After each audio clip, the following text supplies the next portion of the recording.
Hello, hello, hello. Welcome to the show. So a bit late. I know we get ridiculed for often being late, but we are only slightly late this time because we have 3 billion guests, by the way.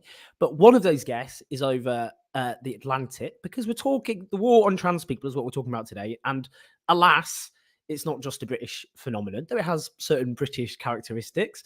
But I think it was my fault because I didn't check out the time zone. And I can see now as well, we have that guest, Arden, here, which I'm about to just introduce them all very quickly before we do a little rundown and introduction. We are talking about the war on trans people and their rights. In fact, a war on their very right to exist, which is being waged in the media and by politicians on both sides of the Atlantic. I think it's important we join the dots. That's what we're going to do today.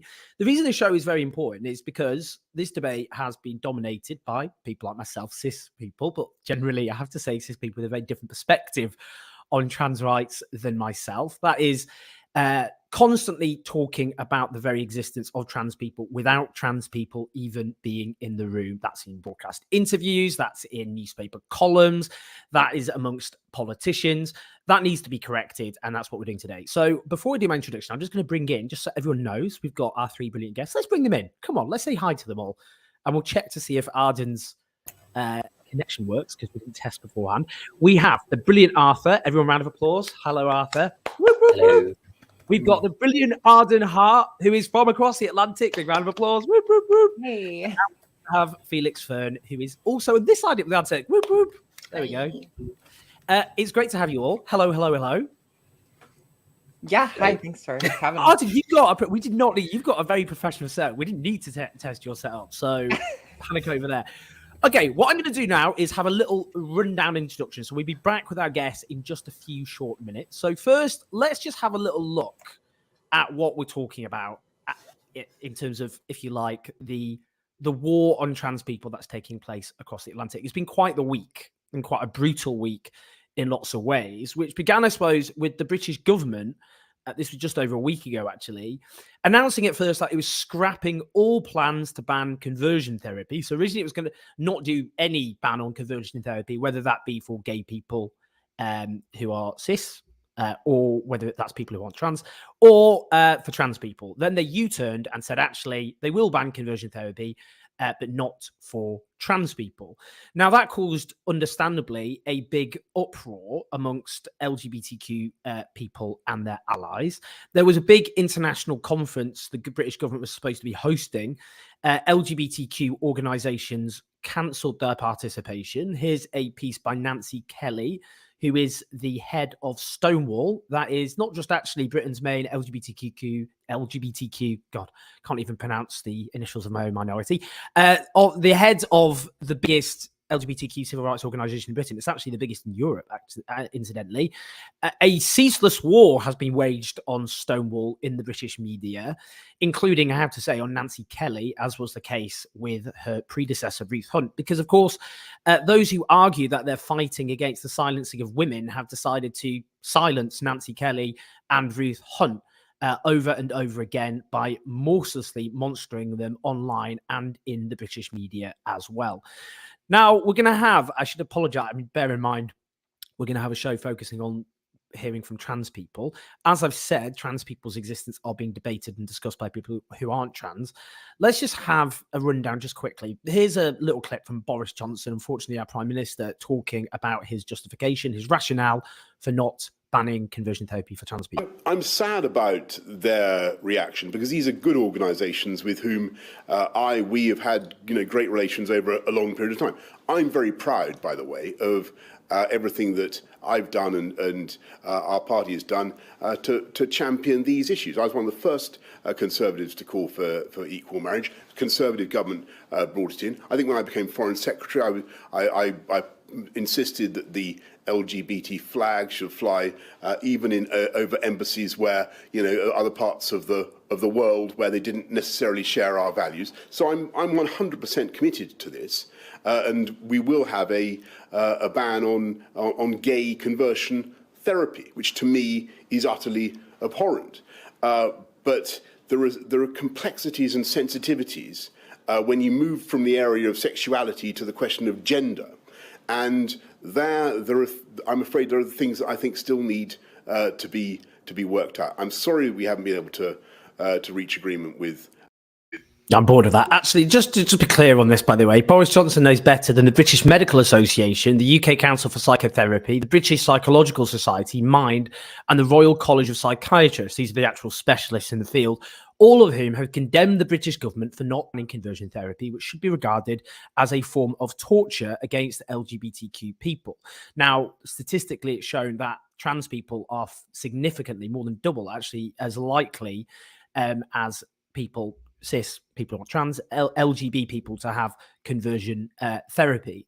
So this is something which is obviously a huge issue, which he is failing to tackle. He then carried on in that interview, segueing into all sorts of different directions, using dog whistles about biological men, and also attacking Gillett competence, which for those who don't know is in medical law, allowing those under 16 to be able to consent to medical intervention without their parents. Not actually, to be honest, relevant to trans people overall. I mean, in the way it's been presented, far more relevant to abortion rights, it should be said. And this just shows how this ricochets in lots of different directions. Now, it's often said we need LGBTQ representation, and I agree with that to a degree. And here's why I'm saying to a degree. Here's Wes Streeting, a senior gay politician who was questioned. And I have to say, well, I'll just make clear what the problem is here in a second. About 20 seconds left with you, but it's really easy for you to give a really simple one-word answer to this question, so you've got time to answer. Can a woman have a penis? Men have penises, women have vaginas. Here ends my biology lesson. That doesn't mean, by the way, that there aren't people who transition to other genders because they experience gender dysphoria. And we should acknowledge that and conduct the debate in a respectful way that respects those people's rights and dignity. Wes Streeting, can I just say, I've got a Labour MP on who can answer that question and did biology. Oh God, I'm getting a clap from Julia Hartley-Brewer. This is the end of my lefty street cred now, if I had any end of. He didn't have any lefty street cred to begin with. Being clapped by a hard right commentator. I actually walked out of Sky News studio quite notoriously after the attack, by the way, across the Atlantic in Orlando, when dozens of LGBTQ people were slaughtered, given her response to that at the time. I was taught as a child not to talk about strangers' genitals. At the age of 5, I think I went around yelling "Willy," "wee wee," that kind of thing. And then you kind of realize as a condition of adulthood, you stop doing that. Someone's not told the British media this. Apparently having degrading conversation about people's genitals is acceptable. Now, just to show, Emily Thornberry is not LGBTQ, but she was asked this question and came up with a much better answer. Women who are trans deserve to be recognised, and yes, therefore some of them will have penises. Frankly, I'm not looking up their skirts. I don't care. What I care about is that they're looked after properly and that they are not used as a political football by a prime minister who ought to know better. That wasn't hard. Very well done. Brilliant. She has a trans relative. It does, in many cases, apparently make all the difference in terms of people's attitudes, though it shouldn't have to be that way. Now, in terms of other news, it was reported that a third of British LGBTQ people have experienced abuse by their relatives, but that actually rises to over 40% for trans people. I've done a column coming out next week where I've interviewed lots of LGBTQ people about their experiences. The anti-abuse LGBTQ charity Gallup, who did this, find that over 91% of those who faced abuse or harassment by their relatives have long-lasting negative repercussions. We know amongst LGBTQ people that mental distress is significantly higher than the wider population. Also, drug and alcohol abuse, those are interlinked because often that's a form of self-medication for those who have suffered trauma and distress, so they cannot be disentangled. Now, of course, at the same time, and this goes on, I'm really sorry, I'm going to need to go on to the guests, but we've had a relentless panic, a moral panic focusing on the issue of sports. We've got this about cycling, about Emily Bridges, the cyclist who was dumped by email, as her mother says. I mean, on this, firstly, there's a reason they're focusing on this particular issue. Obviously, trans people are actually drastically underrepresented statistically in sport. There are very few high-ranking trans athletes at all, actually. And they're being presented as imposters and cheats rather than people who love sport and want to just absolutely have a passion for sport like any athlete does, but also whose lives are unbearable unless they transition. and they're made to as though they're being told to choose between the two. Absolutely ludicrous. And the reason this has been focused upon is because lots of, on both sides of the Atlantic, people who have never shown an interest in women's sports think this is a gotcha moment to put their opponents on the defensive. This is the same strategy used by anti-abortion activists. It set people off when I said that, but it's true. And just again, finally, given all of this, trans people's mental health is at crisis point in the UK, warn experts.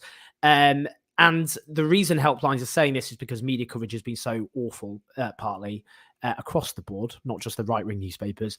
This has had a terrible impact on trans people's healthcare. Just finally, in America, because we're talking to Arden Hart, Alabama governor signs 2 anti-trans bills into law. One criminalizes medical care for trans youth, and another requires students to use bathrooms that match birth certificates. This comes after the Texan government issued a directive that young trans people who have affirming medical care, that will be treated as child abuse in terms of criminalize their parents. And before I bring in, I guess, finally, we have here Neil Rafferty, who is a gay Alabama politician, and this is what he said in response to this legislation. Put a target on children's backs. Put a target on the parents' backs. And once again, get in the middle of their decisions and say, you don't know what's best. You don't know what's good for your kid. You don't know what's best for your family. Where's freedom in that? Where's small government in that?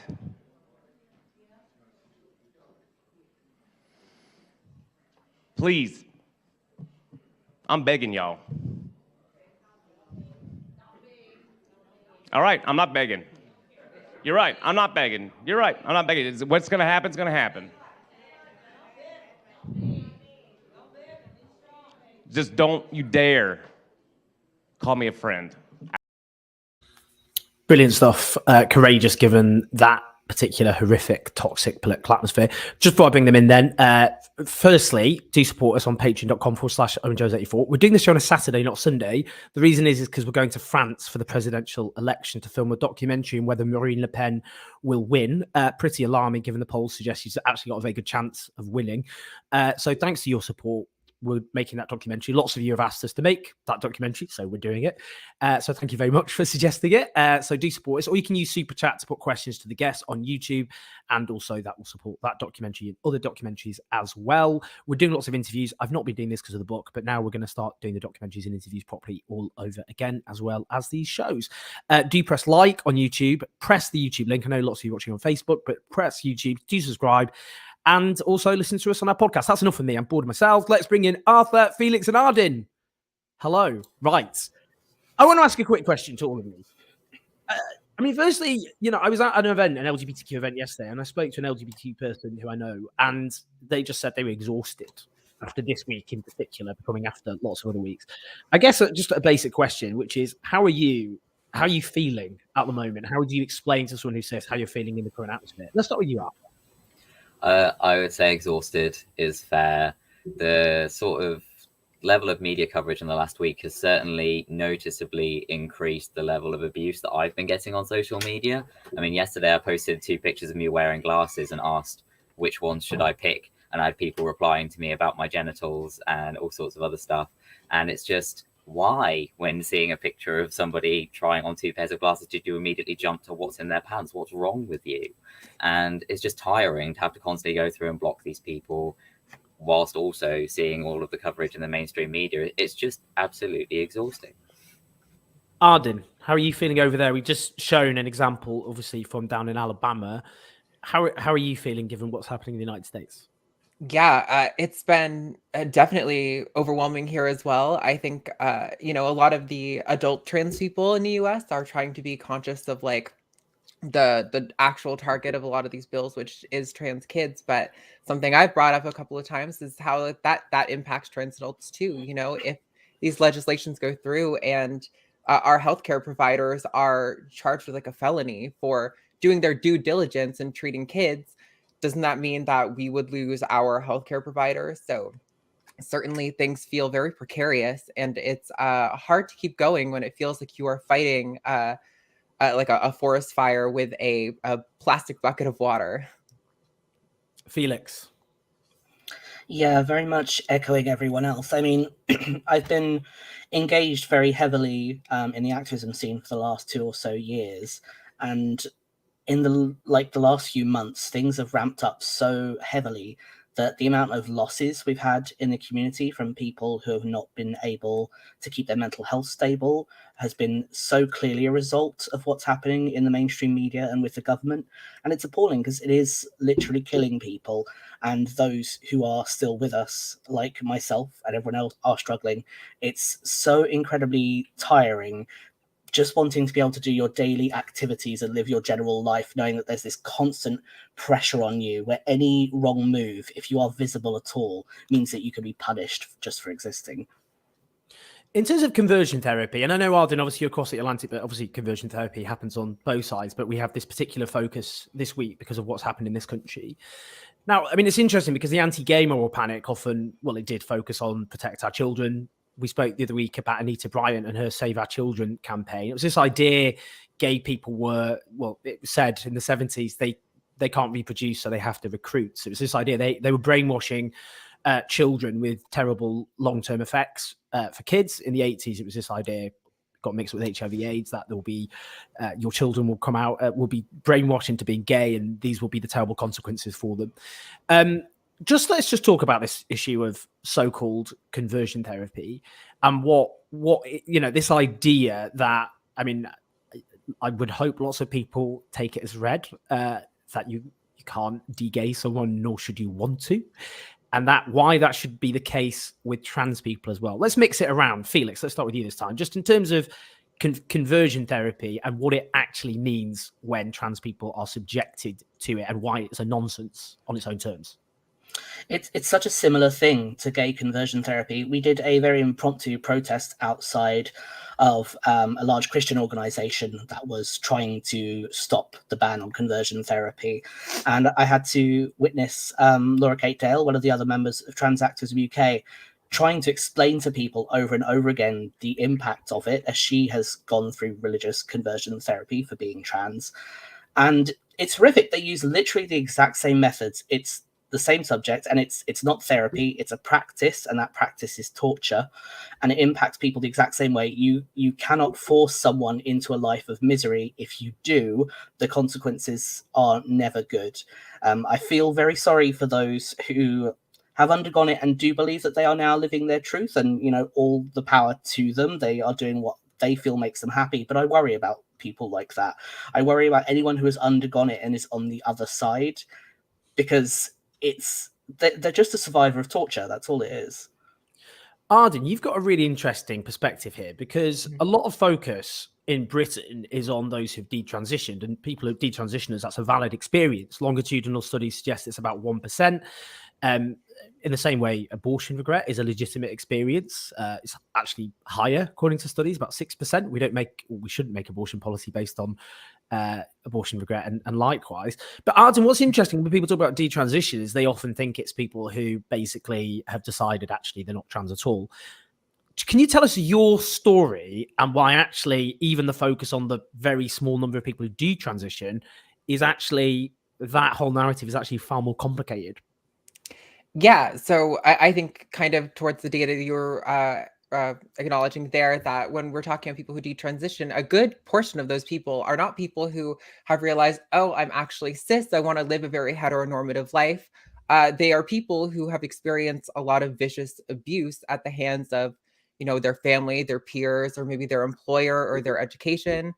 And as a result, will detransition out of protecting themselves. This is what happened to me. I actually transitioned at 14 years old and experienced such horrific abuse at the hands of my peers that by 17, I had detransitioned because my peers had taught me that my transness was something to hate and something to hide. And it took me a long time, another 5 years following that, before I realized that my transness was not something that I could step away just because people maybe might have prejudice towards me or might harass me over it. I needed to find community who would love me and support me, which another nod towards the data seems to be the actual things that improve trans people's quality of life, supportive peers and environments around them. Arthur, I mean, a lot of the arguments which are being basically presented in support of conversion therapy or torture of trans people is that basically there is this big increase in girls who are presenting themselves at gender clinics who are actually either actually lesbian, cis lesbian, or they are struggling with puberty. I think that's probably the two main tropes, isn't it? So you can just explain why those tropes are factually incorrect, because they are being spread like I mean, for one, I must be a very confused lesbian because I've been in a relationship with a man for the last 1.5 years. So I've got that very, very wrong. But I think there's a sort of a fundamental misunderstanding that like people are being pushed into this by family members, by society, as if people's family would prefer to have a trans child than a gay child, as if that's more acceptable. No, most people who don't want a gay child would absolutely not want a trans child either. And so people who are presenting at these gender clinics are likely trans. The increase, for example, the increase in left-handedness after we stopped forcing people to use their right hands was immense. Now that we're slightly starting to accept trans people in society, of course more people are going to come out as trans because it is becoming more socially acceptable, and therefore people feel comfortable to go to their GPs and ask for a gender clinic referral. This week, as I've said, in Britain, I mean, I know, Arden, this has been going on in the United States. So actually, it's interesting. This issue is generally taken up by Republican politicians. It's more complicated here because transphobia is just all over the shop, including lots of people who call themselves progressives and centrists, and their American counterparts actually trans inclusive in a way that's not the case here. I know that's not an exact kind of, it's not the exact overall picture, but there's a lot in that. And the reason there's a lot of jubilance, that's not a word, jubilation, is they think on the issue of trans sports, they've got something which they can force their opponents constantly on the defensive in order to unpick trans rights as a whole. So we've got Julie Bindel here writing in the Daily Mail. You'd think that would give them pause for thought, but it doesn't. I worry about talking about Julie Bindel because she's completely obsessed with me. She tweets about me several times a week. She attacked my parents, including my father, 2 months after he died, on Twitter. Not ideal. And denounces the trans Taliban in speeches and claims she's not being hateful. Anyway, this week Britain finally came to its sense on trans extremists and cried enough. She writes in a newspaper which for decades has attacked LGB people, including lesbians like herself, and doesn't seem to join the dots why they have to trans people now. Anyway, what do you think, Felix? Arthur, we'll start with you, Arthur, sorry, this time. Arthur, this whole focus, I mean, as I've said in the introduction, trans people are drastically underrepresented in sports, actually. What do you think, what's your response to the whole kind of focus on sports and what's going on there? Personally, I find it a real, I don't know, I find it quite frustrating because last week we had a historic game between a team of all trans women and a team of all cis women, and the trans women lost 7-0. So that completely obliterated all arguments that there is an innate biological advantage to being a trans woman, because clearly there isn't if the cis women can win. But it also raises the point so afterwards, the Times decided to cover it by saying, because, they couldn't argue that they have this biological advantage, they then decided to say that it was because the trans team was made up of all middle-aged, unfit people. And that sort of raises the point that actually we don't have a team of fully trained trans athletes that could go up against a team of fully trained cis athletes, because so many trans people have been pushed out of sport due to coming out as trans. Like, for example, I used to play football for a women's team up until I was 13 when I came out, and I had to stop. I didn't start playing again until I moved to London this year. That was 10 years out. And so many trans people have a similar story, that we've been forced out of sports. So we are drastically underrepresented. And so any trans person that is going forward and is being their true selves in the correct gender for them as sports is becoming this huge headline because they're such an anomaly, because so many of us don't feel safe in sports yet. Arden, as I've said, in the United States, this is generally Republican politicians who've seized upon this issue. So what do you think in terms of this particular focus, which, by the way, erases the trans... I mean, in Britain, the first trans athlete to qualify for the Olympics was actually a trans man. But Arden, what do you think in terms of that particular focus? And as I've said, the actual underrepresentation of trans athletes? Yeah, I mean, I think this is quite clearly an attempt from them to distract from probably the more dire things that trans people are asking for, which is like healthcare and an ease of access and getting, legal documents that affirm our gender and things like this. But I mean, even when we're talking about the like alleged advantages that trans women might have in sport, a lot of the data that's cited by gender criticals will even acknowledge itself that at a baseline, trans women aren't a representative sample of cis men in terms of athletic performance. So I think it's just nothing more than an attempt to get people to see trans women as men and to use that perspective to enact sort of these more harsh legislations with the notion of men are invading our sports, not trans women are participating in sports. Felix, what do you think?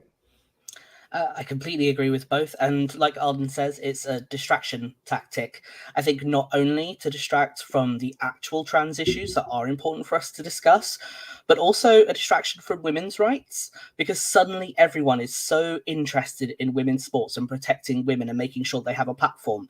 Where were they for women's sports before? When were they platforming women before this? I guarantee that 99% of anyone talking about this subject has never cared about women's sports before.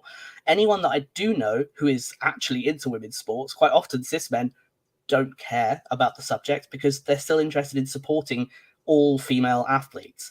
It makes absolutely no sense. It's much like the same issues with the fact that underlying so much transphobia is a weird far-right agenda that is ultimately misogynistic. The fact that so many gender-critical people are also anti-abortion and anti-women's rights across the board. It's the exact same thing with women's sports. They don't care until it serves their own agenda. This point about healthcare, and we'll start actually with Arden on this because you raised it. I think it's so important because, I mean, particularly in the US, because of, let's be honest, your terrible healthcare situation in general, but it does obviously that particularly affects specific people more, and trans people are obviously one of those at the top of the list. But the reason I think it's important to talk about this is, again, this narrative which is being promoted by much of the media, which is young children are being basically doing irreversible damage to themselves at a young age when they're impressionable and they can't make their own decisions. And obviously for a lot of trans people, they pull their hair out over this because the reality's been in Britain stuck on waiting lists for X number of years. But Arden, let's just start with you. What is the state of healthcare for trans people in the US? Because, I mean, it's very much a class issue, isn't it, in large part as well? Oh yeah, definitely. Absolutely. I mean, if you are able to afford private healthcare, I am sure you're an adult, you might actually be doing okay, especially if you live in a major city. There might be some sort of clinic that has a informed consent model. But I think when we're talking about people who are being denied access to healthcare that are trans people, we're talking about minors, especially those who might not have accepting parents in the home. And those are who a lot of these recent bills are really targeting. And kind of you made a little allusion to irreversible damage there. And it's kind of like I was saying with my story earlier. I always say the real irreversible damage that was done to me was the society that taught me that my transness was something worth hating. And that's something I should hide. I had a chance to avoid going through male puberty. I was so close, but I denied myself that opportunity because of those things society taught me. But yeah, I mean, it's really a class struggle right now. And I know there are so many families that are already uprooting their entire lives to try to get out of the states where they are becoming targets of this stuff. And it's already impacting families and individuals on a pretty intense level. Felix, let's go and try and mix and match as best I can. In terms of the state of, if you to explain to someone who is cis, who doesn't understand what the process involved for getting gender affirming healthcare in Britain, we have a National Health Service. Woohoo, people think. When you get this, as I've said, this narrative that kids are being medicated and doing damage without knowing the consequences, what's the reality in Britain? So the reality is that no trans minors have received any care for the last couple of years. It doesn't exist. It has been on hold and remains on hold. Statistics have shown that for adults, it takes a minimum of 5 years to get on hormone replacement treatment, and that's if you're lucky. So in theory, it'll take 2 to 3 years to get your very first appointment. It'll then take another 2 years to get your second appointment, by which time you might get HRT. Those waiting list times also exist for minors. At the moment, there is no realistic chance of someone being put on hormone blockers, which are completely reversible, because of the waiting times. By the time they might get to a stage where they might actually maybe get medical treatment, by which time they've had years to ponder, years to consider, speak with their parents, their peers, medical professionals, counselors, they won't even be of age where hormone blockers will have the same impact anymore. There is no scary horror film transing of kids. When I've had the opportunity to speak with trans kids through activism, because we've had them speak at our protests, none of them have been able to get any kind of care. All of their care comes from their parents and their community and their environment. And even without any medical intervention, just that chance to be themselves shows such a huge difference in how healthy and happy they are. Having assistance from our actual NHS would only improve that even more. Arthur, what would you maybe talk about your own experiences or those of other trans siblings in the UK when it comes to healthcare and what the realities actually are? Well, healthcare for trans men is particularly bad at the moment because the NHS stopped doing lower surgery for about 1.5 years, not due to COVID, but because they messed up some hospital contracts and didn't fix them for 1.5 years. So there were trans men who were between surgeries, who had to have catheters in for years, who weren't able to continue with their journeys, and that is medical negligence, and it was only done on the basis of transphobia. If it was any other surgeries that these people were going through, that they were left in the middle for years at a time, there would be outroar, there would be suing of the NHS, but because it was trans people, we were left on our own to be able to deal with that. And so they've recently started doing surgeries again, but people being referred today are going to have to wait 4 years for their first surgery because of the backlog, because they're having to get through all of the people that were referred in the 2 years that they stopped doing the surgeries for, and all of the people that were already between surgeries that needed additional help. And so that's really, really bad, not just for people like me who are on the waiting list for surgeries, but particularly for those poor people who are stuck between surgeries, who were told you've got, 1 year's wait between each stage, that have ended up with 3-4 years. It's just absolutely horrendous. And I don't understand, or I do understand, why this has been allowed to go ahead. In terms of the overall assault, I'm quite on trans people, which you see on both sides of the Atlantic. I mean, in the 1980s, you had, as I alluded to before, the anti-gay moral panic, which was, again, I mean, the songs really were the same, to be honest. It was would-be sexual predators preying on and brainwashing children, defying the laws of biology. God made Adam and Eve. He didn't make Adam and Steve. That this was defined by mental illness. Obviously, the World Health Organization only took homosexuality off its list of mental disorders in the early 90s. They've only just done that with trans people as well. Whether it be, why should the majority have to redefine themselves for this tiny minority? That this is a perverse fetish. I mean, it literally is this. It's kind of done the same tunes. But it's because in the 80s, what Thatcher did is introduce Section 28, which banned the so-called promotion of homosexuality in schools. I didn't grow up with any LGBTQ education, and obviously many others of my generation didn't. It was only repealed in the early 2000s, and that was induced by the Tories as culture war. It was to kind of put Labour on the defensive. And you got all these gotcha questions, like with the equalise the age of consent. Oh, you want 17-year-old men to have sex with 16-year-olds, do you? I mean, it's the same sort of thing. You try and come up with particular examples to put their opponents on the defensive. What do you think's really, because it's really escalated on both sides. In the US, it is really driven by the Republicans to a large degree. In Britain, it's not just the right. What do you think's suddenly driving this? Just start with you, Arthur, because I don't think we started with you for a little while. What do you think?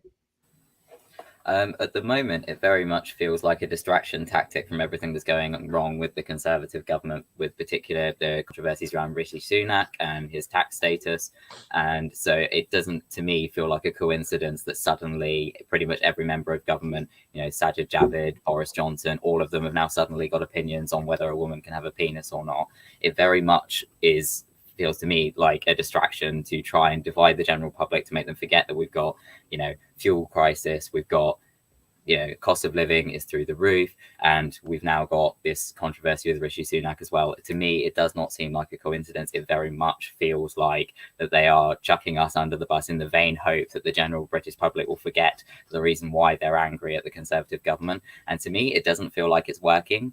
Like, on the whole, stats show that British people are generally okay with trans people, so I don't feel like this distraction tactic is going to work, regardless of how hard the media and the Conservatives try to push this. But that's how it seems to me, that they are trying to, look over there, but look at these trans people, not at me. Felix, what do you think? Yeah, I totally agree. There's also been issues with trying to discuss and pass even more dangerous laws, like the so many issues we had in the new police bill that's being discussed.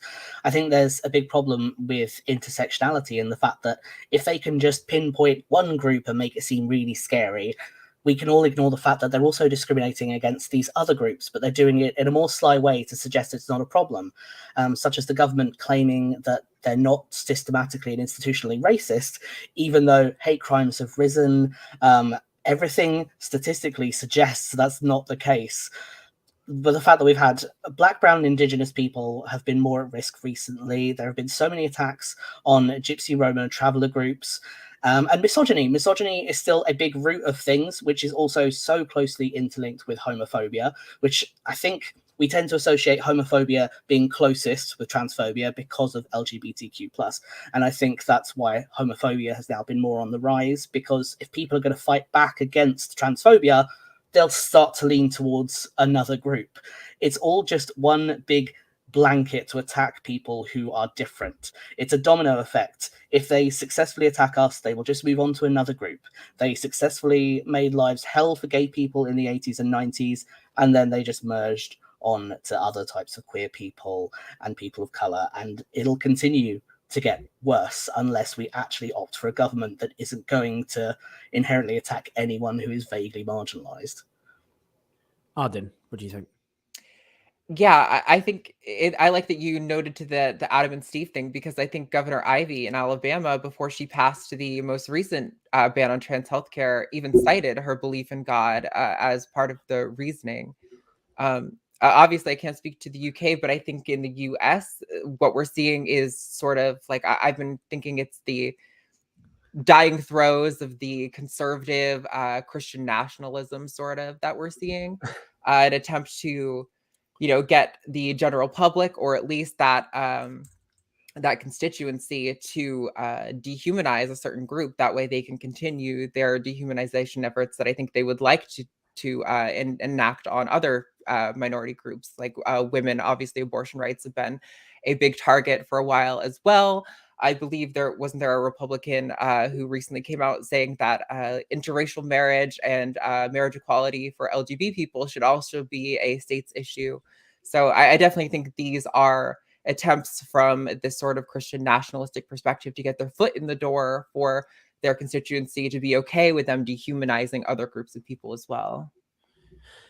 And we've talked obviously about some pretty depressing and bleak elements. Is there anything in terms of anything positives we should be drawing on in terms of trans people fighting back, kind of trans visibility, things that should give us hope? Felix, let's start with you. Is what in terms of, can we draw on? Because I know trans people who I speak to on a daily basis feel very depressed and scared at the moment. What are the kind of key positive elements of fight back and so on that we can draw on?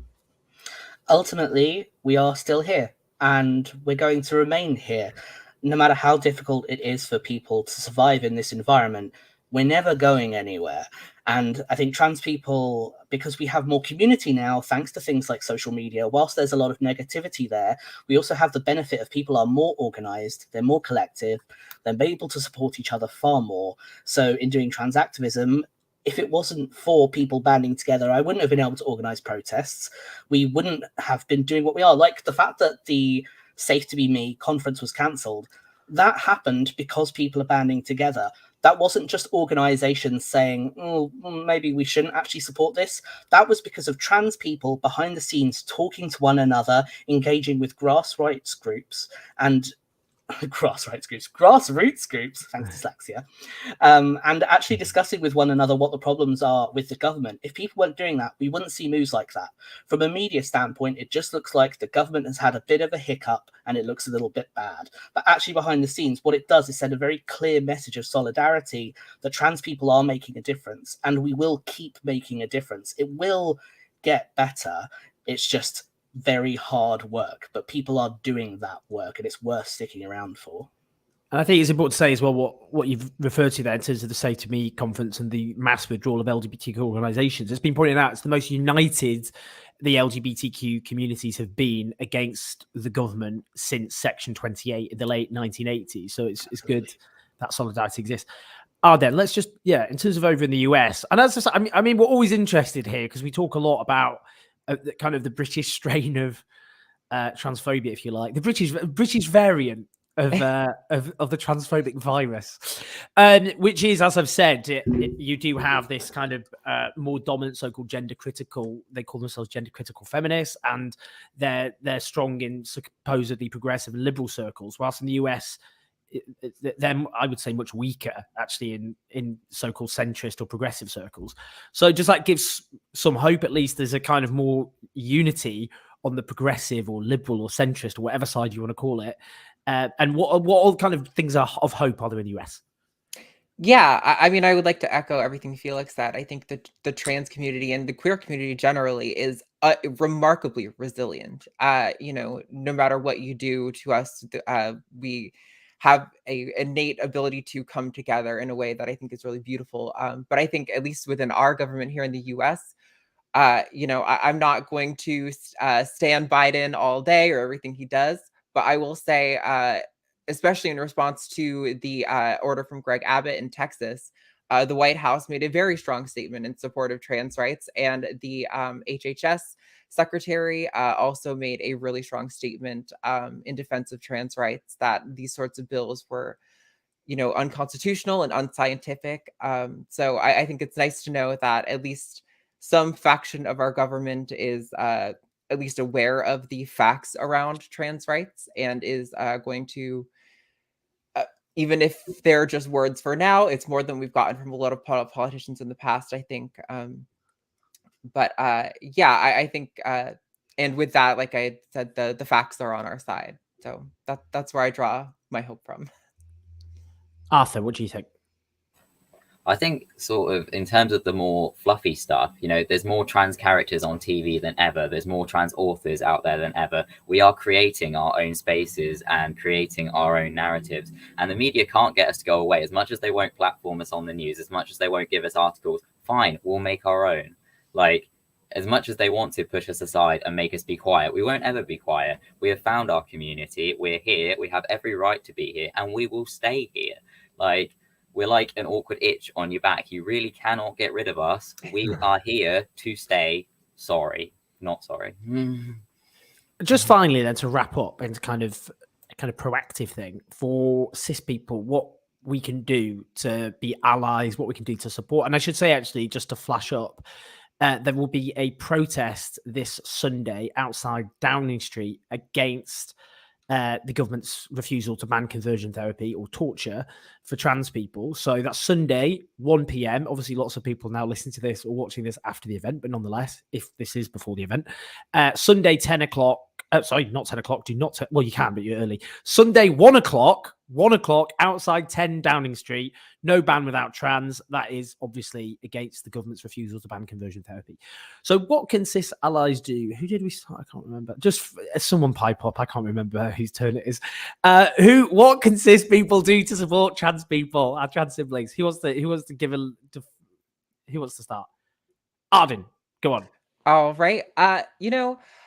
I get this question a lot, and there's so many like different answers that I feel like I give based on the moment. I feel like it's maybe almost cliche to say listen to trans people and what we're talking about. I think a lot of the temptation to just ask questions, that sort of stuff needs to stop. I mean, I'm fine with conversation, but I think these conversations need to be grounded in actual evidence. If we're going to put the rights of an entire minority group up for debate, you better have some pretty good evidence for whatever kind of question you're having. And I think supporting trans kids and trans families, families of trans kids who are in dire need right now. You know, if you see those GoFundMe's for kids who are fleeing Alabama, being willing to donate, I think that's pretty huge. And for the people who are like afraid of how these things could impact trans kids, I always like to ask people, you know, who's going to come out of the situation stronger, right? The kid whose parents told them that what they are isn't even real or is wrong or shameful or should be hidden, or the kid whose parents and community said, hey, look, I don't know where you're going to end up on the other side of this, but however it is, I'm going to be there to support you and to cherish you every step of the way. I think we really need to show our trans peers and trans kids that we're here for them and that we want to see them flourish and grow and to the best version of themselves. Arthur. I would say get your voices heard, because although, yes, we absolutely should be centering trans voices on this issue, we are a very small minority. And if it's just us shouting in the corner, it's very easy for people to pretend that, you know, our issues are negligible. If we have the whole LGBT community out there united, plus allies, there's no way that they can ignore us. Or I hope anyway. So I would say that if you are free, make sure you come to the conversion therapy protest tomorrow. Don't just wait to try and vote in the right people. There's so much content I see on Twitter about, okay, we just won't vote for the Tories next time. That the next election isn't for another 2 years. We need tangible change now. And so we need to be loud, we need to be proud in our allyship, and we need to be present whenever trans people call upon you to be beside us, essentially. Felix, you've got the big honour of wrapping this one up, so no pressure. And actually, Felix, just linked to that, there was a question there, actually, which was referring to what you said, which was about the unity. You talked about replacing the GC, so-called gender critical people, with the currently mismatched media access. You actually do. You go into talk radio, which is, for example, a pretty right-wing media outlet. But lots of trans, it's difficult because I know lots of trans people think, why should they go on television or radio to debate my existence, and refuse to do so as an understandable consequence. So just finally, what can allies do, and just what your thoughts there about the media and trans people appearing on television or radio or to debate themselves? In terms of the media, things are slowly changing a little bit. Things we don't often see, and I hadn't seen until I had the opportunity, is that sometimes even the worst broadcasters have very human producers who don't represent the people they're working for. Personally, in this economy, I have difficulty having anything against them. At this point, because a job is a job. There are people trying to make sure that we have better representation in the media. It's difficult because at the end of the day, we shouldn't have to debate our existence. Sometimes that is something we just need to put our foot down. If someone comes to you and says, would you like to be part of this documentary or this interview? You'll say, yes. Is it a debate? Then no. Or who am I up against? Who am I speaking with? I was invited for something the other day, and someone who was going to be invited on as part of a debate against me was a gender critical, very unpleasant person. And I pointed this out to the producer. That person's booking was cancelled. That won't always happen, but if you keep pushing, eventually it does get a little bit easier. And there are groups like Transmedia Watch who are trying to make things like that better. In terms of what cis people can do, the only thing that I would personally add is just empathy and listening to your own empathy and tying that in with intersectionality. It's so easy to be like, yes, I support these people, but not wanting to actively do something about it if it doesn't feel like it personally impacts your own life. But it will. It will eventually. There aren't ultimately that many people who are completely privileged, whether you're working class or not white or queer or have some kind of background. There aren't that many people really who have every single privilege box ticked. So you might think that you're immune and fine and you can just stand by the sidelines, but eventually it will come to you. No one is safe from bigotry. So the easiest thing that you can do is ask yourself, what would I do in that situation? Like, who would fight for me? And we need you to take it personally and not just consider it this thing outside of a box that's, if I sign a petition, it'll be fine. Don't just sign a petition. Speak to your friends, speak to your family, and educate them and educate yourself. Don't just stand next to us, be actually with us. Brilliant stuff. Honestly, all three of you I've been hugely educated, and I'm sure everybody who's watched or listened to this will be hugely educated as well. Just so much humanity and thought, and I'm sorry you're all having to go through this shitstorm at the moment, but I hope you and other trans siblings know that you have so much support and solidarity from people who will always stand by you. But thank you so much. Honestly, it's such an honor. You're all busy people with lots of things to do. Arden had to get up very early, so thank you for that. It's really appreciated. But lots and lots of love, and make sure you all look up and follow Arthur Webber, Felix F, Fern and Arden Hart on social media. They're all brilliant people, and Arden Hart's got this brilliant phone-in. Is it a phone-in show? Well, it's a show. Yes, it is a phone-in show. Phone-in show. So yeah. Look that up on YouTube because it's everyone raves about it. But it was such an honor to have all of you, and I will hopefully be at the protest. I promise I'm going to France for the election, so I need to work out what time my flight is. But I will definitely be there if I can. So lots of love and solidarity, everybody. Take care of yourselves. Thanks. Thank you. Take care. Bye-bye. Thanks for having us. Thank you so much, Arthur. Brilliant stuff from everybody. Really, I learned a lot, and I hope everyone else learned a lot as well. As I said, we've neglected the channel for ages because of my book, which I keep going on about, but we are now rearing it up again rather than just keeping it ticking along, which is what we've been doing each week. So we're doing this documentary about the French elections. Will Marine Le Pen, the far-right candidate, win? Now, people thought Macron was would be a walkover. Well, no, it'd be a walkover for Le Pen, I suppose. Macron had it in the bag, despite being a very unpopular president who's enacted some terrible policies. People just presumed that Le Pen's been beaten over and over again. Both Marine Le Pen and also her father Jean-Marie Le Pen. The first kind of shock for the French Republic on this came in 2002 when Jean-Marie Le Pen got into the second round against Chirac, the right-wing, the Gaullist candidate. And at the time, that was seen as an absolute horrific shock. No one expected it. People expected it to be, obviously, as it was seen then, between the socialists, then the former president Jospin, and Chirac, and it would be a straight left, so-called centre-left, centre-right fight. The far-right got in, and that a lot of people had to hold their nose on the left and vote for the French equivalent of the Conservatives to stop that from happening. Well, now it's become a mainstay of French politics to have the far-right candidate go into the second round, and each time they get a higher vote. Last time, obviously, it was a decisive win for Macron over Le Pen, but not as decisive as Le Pen's defeats were in the past.